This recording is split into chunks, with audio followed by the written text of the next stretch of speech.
Hey everyone, welcome to my channel. This is just an informative video on these two radios. So let's start off with the Jumper T-PRO. This came out about a month ago. Whenever you're watching this video, it was the first one to market. This is a 4-in-1 chip. It's a very good radio. The only complaints people have with it is small display and the 6 buttons going across the top. And also they did not use metal switches. These are more like plasticky switches, and some people question the switch design. However, it does have a flip-up antenna, and it allows you to put a module on the back, so you can put an ELRS module like this one here, which you can get in a kit, or any other one. Here's one by Beta FPV. You can also put a crossfire module on the back if you wish. The Jumper T-PRO also comes with its very own case. Then we jump to the future, which is now. Radiomaster came out about a month after the Jumper. This one has metal switches, which I like, honestly.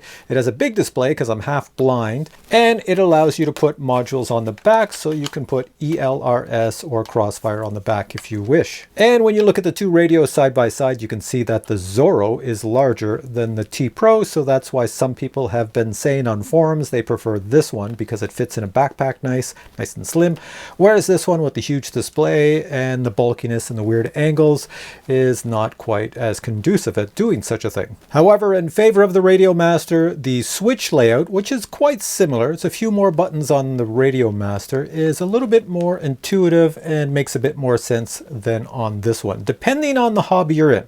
If you fly FPV drones, this one is just as good as this one. No difference at all. If you fly RC planes, you probably want the Radiomaster over the Jumper. Now, upon the launch of this model, there were several other models also included with different chips in them, but the most impressive one of all was this one right here. I'll bring it in. This one is ELRS. So inside this radio is a complete ELRS module that shoots out at 250 milliwatts, which then allows you to place a crossfire module on the back if desired. So you have the best of both worlds. And personally, I thought this was pretty cool until today, until something showed up at my door about 2 hours ago. Check this out. This showed up at my door, another Jumper radio, brand new on the market. And when you open it up, there's a little note in it. It says sample of T-PRO with 1000 milliwatt internal express ELRS. Have fun. There it is. It's an ELRS Jumper T-PRO.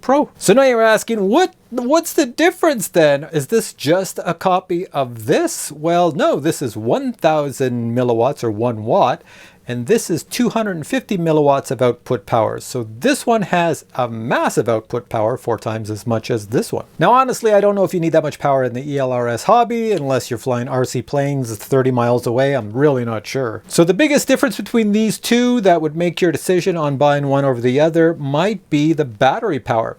Now, the Radiomaster does have internal batteries and allows you to put an external battery up here. And the reason I did that is because when you're flying a drone and you only have the small batteries that are included, I'll show you that in a second, you can really run down the battery. But more so, if you have an ELRS radio and you are shooting out at 250 milliwatts, well, you might run the battery down even faster. So just imagine if you're shooting out at 1 watt, 1000 milliwatts on this one, yeah, you're probably going to need some battery power. So speaking of power, the Radiomaster uses 2 of these 900 milliamp hour batteries, whereas in the Jumper, you would place 2 of these, and these can go up to like 3000. So you can have 2 3000 milliamp hour batteries in this thing, which would last a long time. The other interesting thing with the Radiomaster is that they do come with micro SD cards already inserted with all the files on you need, sound files, everything else already on the card. The Jumper, when this one came to market a month ago, there was no micro SD card in it. So I made a video showing how to go get the files and put it on the card, stick it inside, and then you can have all the sounds and do everything else. This new ELRS model came with a micro SD card in it. And if I haven't mentioned it already, this new version runs on Edge TX, just like these models here. That one there did not run on Edge TX. So when I power it on, welcome to Edge TX. And on the Jumper T-PRO, if I go into Express ELRS, so if my camera stays in focus, I'm at 25, 50, 100, 250, 500, and then we go up to 1000 milliwatts. And if we look at the really nice big screen on the Radiomaster, you'll see that when we go down to our TX power down here, the max I can do is 250. I can go 10, 25, 50, 100, 250, and that's it. Now, one more thing about the Jumper ELRS T-Pro is that you see this antenna over here, this thing here? That's not really an ELRS antenna, is it? No, that looks like one that we would use for most of our receivers on the market, other than Crossfire or ELRS. So in the box was this. And as you can see, it's a replacement for this antenna. So you would take, I guess, take your radio apart and then take this antenna off and then attach this piece.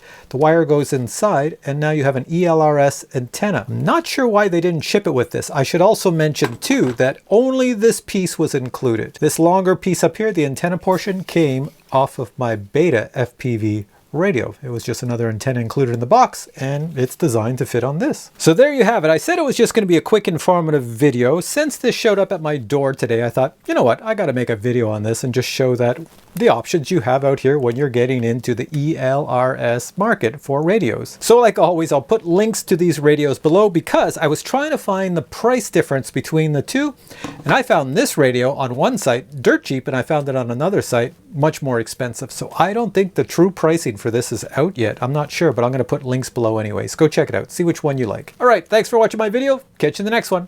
Bye.